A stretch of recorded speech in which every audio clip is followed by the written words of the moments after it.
আচ্ছা বলো তো মায়েরা, যদি ছেলে মেয়ের কোনো বিপদ হয় সবচেয়ে আগে কে জানতে পারে?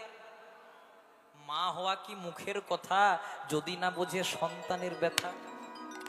মায়ের এক ফোঁটা দুধের ঋণ শোধ হবে না কোনোদিন, জন্ম জন্মান্তরে করিলে রে সাধনা, দয়াবতী দরদিনী মা। একটা মা 10 মাস 10 দিন একটা সন্তানকে গর্ভে ধারণ করে। মৃত্যু যন্ত্রণার পরেও যদি কোনো যন্ত্রণা থাকে সেটা গর্ভধারণের যন্ত্রণা। তাই একটা ছেলের সঙ্গে মায়ের একটা নারীর টান থাকে। তাই ছেলে মেয়ের যদি বিপদ হয় মা কিন্তু আগের থেকে জানতে পারে।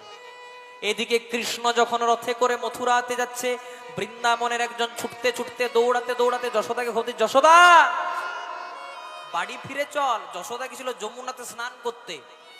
বাড়ি ফিরে চল, দেরি করিস না, তোর হাধনের ধন মানিক রতন কৃষ্ণ তোকে ছেড়ে সারা জনমের মতো মথুরাই চলে যাচ্ছে।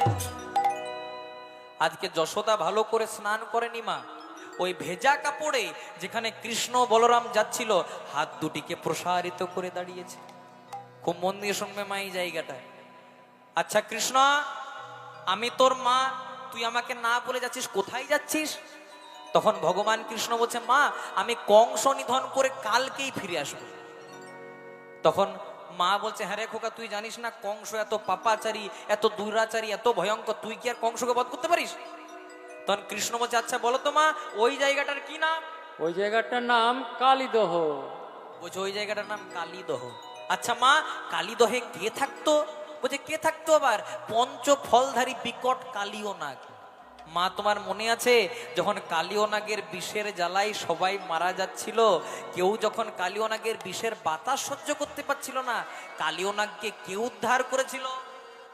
তখন যশোদা বলছে, বাবা ওইটা তুই এই করেছিলি। কত বছর বয়সে? বলছে 6 বছর বয়সে। তা মা যে 6 বছর বয়সে কালীয় দমন করতে পারে সে কি কংসকে বধ করতে পারে না? মায়ের মন তো। মা খানিকক্ষণ ভেবে বলেছে, বাবা তুই যাই বল, কংস আরো দুরাচারী। কৃষ্ণ মনে মনে চিন্তা করছে, না না ডোজটা একটু বাড়াইতে হবে। জয় রাধে। আচ্ছা মা ঠিক আছে, কালীয় নাগের নাহলে দর্প চূর্ণ করলাম, কালীয় নাগের চেয়ে কংস আরো দুরাচারী। আচ্ছা মা ওই জায়গাটার কি নাম? ওই জায়গাটার নাম গিরি গোবর্ধন। গিরি গোবর্ধন। গিরি গোবর্ধন। মনে আছে যখন ইন্দ্রের প্রকোপে সমগ্র বৃন্দাবন ভেসে যাচ্ছিল, কেউ যখন বন্যা থেকে আটকাতে পারছিল না, হ্যাঁ গো মা বাম হাতের কনিষ্ঠ আঙ্গুলে 7 দিনের জন্য গিরি গোবর্ধনটাকে কে তুলে রেখেছিল? যশোদা বলছে, বাবা ওইটাও তুই এই করেছিলি। কত বছর বয়সে? 7 বছর বয়সে। তা হ্যাঁ গো মা, যে 7 বছর বয়সে গিরি গোবর্ধন উত্তোলন করতে পারে সে কি কংসকে বধ করতে পারে না? মায়ের মন তো। মা খানিকক্ষণ ভেবে যে, বাবা তুই যাই বল, কংস আরো দুরাচার। কৃষ্ণ মনে মনে চিন্তা করছে, এ জ্বরের ট্রিটমেন্ট 500 প্যারাসিটামল হবে না, 650 দিতে হবে। জয় রাধে।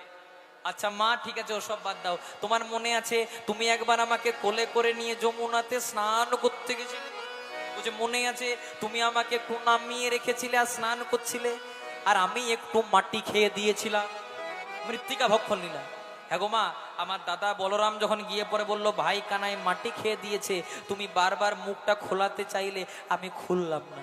আর যখন তুমি শেষমেশ বারবার করে জোর করলে, আমি যখন মুখটা খুলে দিলাম, আমার মুখের ভেতরে কি দেখেছিলে? যশোদা বলছে, কি দেখি নাই বাবা বল?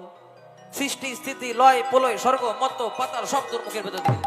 তাহলে মা যে 6 বছর বয়সে কালীয় দমন, 7 বছর বয়সে গিরি গোবর্ধন, আর যার মুখের ভেতরে সৃষ্টি স্থিতি লয় প্রলয়, সে কি কংসকে বধ করতে পারে না? তখন যশোদা বলছে, বাবা কেউ যদি কংসকে বধ করতে পারে তো তুই এই পারবি।